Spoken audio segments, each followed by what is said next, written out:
I never imagined that a single afternoon could change everything I thought I knew about my life. My name is Olivia, and for the past 10 years, I had believed I was living the kind of life people only dream about: a loving husband, a playful son, and a home filled with laughter and warmth. Liam, my husband, was charming in ways that made people stop and notice. He remembered small details like the way I liked my coffee with just a touch of caramel, or how I hummed quietly when I was lost in thought. And then there was Noah, our 7-year-old son, whose mischievous grin could brighten even the cloudiest mornings. Together, we seemed like the perfect family. But life, I was about to learn, has a way of hiding fractures beneath polished surfaces. Lately, Liam had been distant. He'd come home late, distracted, or caught up in calls I wasn't allowed to hear. He smiled at me, but it didn't reach his eyes the way it used to. And Noah, ever perceptive, had started asking questions I wasn't ready to answer. "Mom, is it okay to feel upset when everyone says you shouldn't?" He asked one night, his small hand clutching mine as we read bedtime stories. I smiled through the discomfort, hugged him tightly, and assured him that everything was fine. But inside, a quiet unease had begun to take root. That Thursday afternoon, the sky painted a soft amber glow over our living room. I decided to come home early from work. I wanted to surprise Liam, to reclaim the simple joy of being home with my family. I imagined him laughing at the sight of me holding his favorite chai latte, our son running up to hug me, the kind of ordinary scene that had always made my heart swell. Instead, what I walked into was unimaginable. The room smelled faintly of something unfamiliar. Liam wasn't alone. A woman I didn't recognize was sitting too close to him, laughing with a warmth that didn't belong in my house. My chest tightened, my stomach dropped. And suddenly, every smile, every shared joke, every quiet moment I had cherished with Liam seemed like a carefully constructed illusion. I froze in the doorway, heart hammering, unable to breathe. How long had this been going on? How could the person I trusted most in the world betray me so completely? I wanted to call out, to demand answers, but my voice refused to come. All I could do was watch, trapped in a storm of disbelief, fear, and heartbreak, as the life I thought I knew began to unravel before my eyes. That was the moment everything changed. And I knew with a cold certainty that nothing would ever feel the same again. In the days following that unbearable afternoon, our home felt different, lighter in sunlight, but heavier in spirit. Every corner seemed to echo with the memory of what I had seen. I, Olivia, the woman who had believed she knew her husband completely, now found myself questioning every glance, every touch, every whispered word we had ever shared. Liam was still here, still trying to act normal, but there was a subtle tension that neither of us could ignore. His smile seemed rehearsed, his words overly careful. And yet I caught glimpses of the man I had loved, the same warmth in his eyes when he looked at Noah, the same gentle hand guiding our son through homework or bedtime stories. That duality, betrayal and love existing side by side, was almost unbearable. Noah, blissfully unaware of the storm, continued to fill our home with laughter and innocence. His questions, once casual, had grown sharper and more probing. "Mom, why does Dad sometimes look so tired?" he asked one evening, tilting his head as he stacked his toy blocks. I knelt beside him, forcing a calm smile, my voice steady though my heart was not. "People have many thoughts, honey. Sometimes adults get worried even when everything is okay."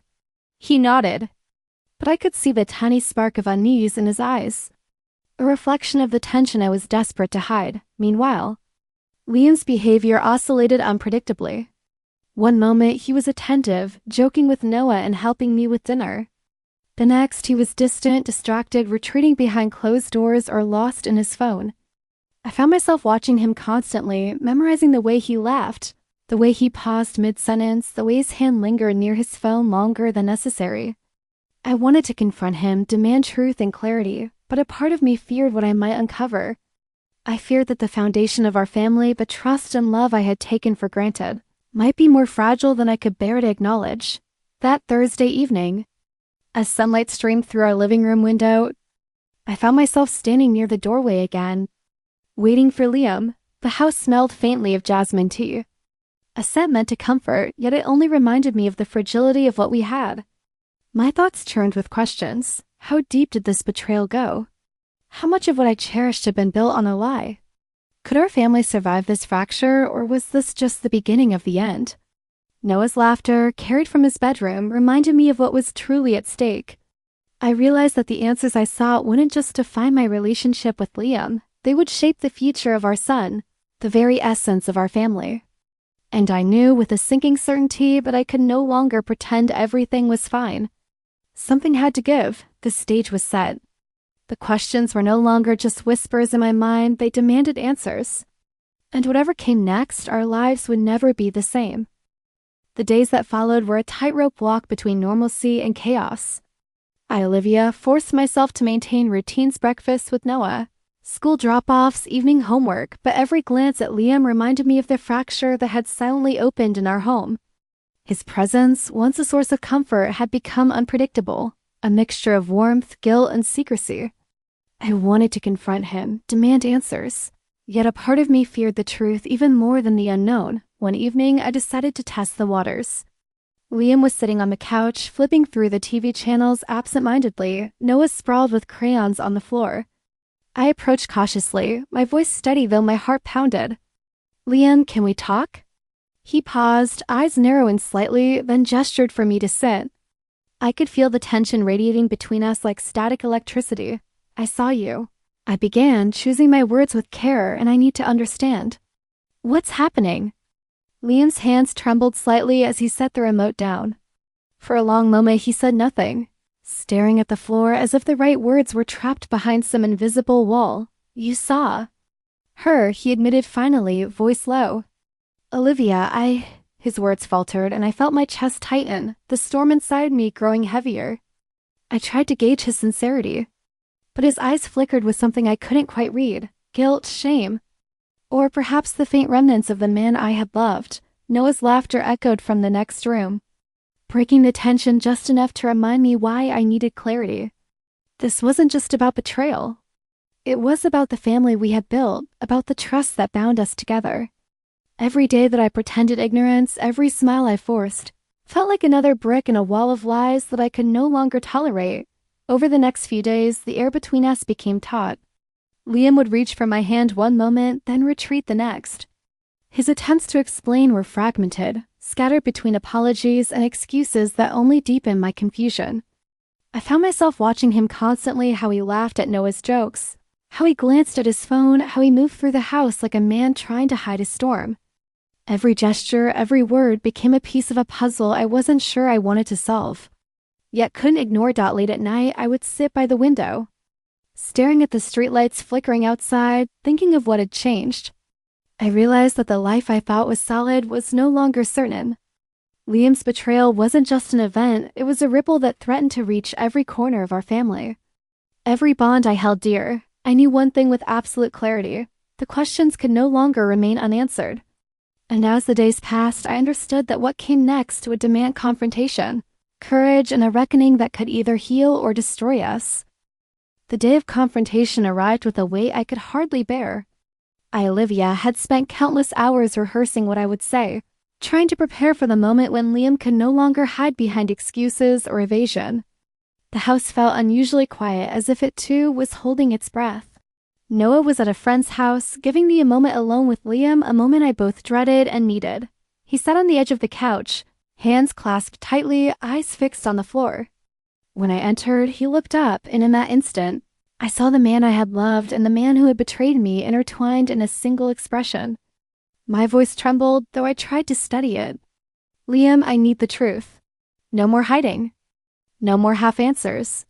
He swallowed, his Adam's apple moving nervously. "Olivia, you deserve the truth. I never wanted you to find out like this." His voice was low, almost a whisper, but it carried the weight of months of guilt. "Her name is Rachel. It started months ago. I didn't plan it. I thought I could control it, keep it separate, but I was wrong. I am so sorry." The words hit me like a physical blow. My chest constricted and tears threatened to spill. Months of lies, of deception, of stolen moments that should have belonged to our family. "Months?" I repeated, disbelief thick in my throat. "You've been living a double life while Noah believed in us?" Liam nodded, voice breaking. "I was selfish. I didn't think about the consequences. I only thought about me. I never stopped loving you, Olivia, I swear. But I failed. I failed you and I failed Noah, and I hate myself for it. I felt my anger and grief collide inside me, a storm I could not calm. Every memory of our shared life, every tender moment I had cherished, now bore the shadow of betrayal. Yet beneath the hurt, a small fragile piece of me still recognized the man who had once made me laugh until my sides ached, who had held me through nights of fear, who had been the father to our son I trusted and loved. For a long, silent moment, we simply looked at each other. Words were unnecessary. The gravity of our shared pain filled the room. I realized that this revelation was not just about the betrayal, it was about the fragile, tenuous thread that still connected us. Could that thread survive? Could it be mended, or was it already too frayed? As Liam's shoulders slumped in exhaustion and guilt, I understood something vital. Life does not pause for heartbreak, and love does not always make sense. Some truths, no matter how painful, demand to be faced. And in that quiet, heavy room, I knew that the choices I made next would shape the rest of our lives, whether we rebuilt or fell apart entirely. The days that followed the revelation were quieter than I expected, yet heavier than I could have imagined. I, Olivia, had finally confronted the truth, yet the ache of betrayal lingered like a shadow in every room of our home. Liam tried in small, careful ways to rebuild what he had broken, preparing breakfast for Noah, leaving notes on my pillow, offering gentle apologies that were both heartfelt and trembling with fear. Still, I felt the fragility of our life more keenly than ever. Trust, once fractured, is not easily restored. Noah remained the center of our universe. His laughter, his innocent questions, his tiny achievements reminded me of why I had to keep moving forward. I caught myself watching Liam with a mixture of anger, hope, and guarded longing, measuring his gestures and words as if they were clues to whether redemption was possible. I realized that forgiveness is not a single act, it is a continuous choice, made moment by moment, and one that I could not take lightly.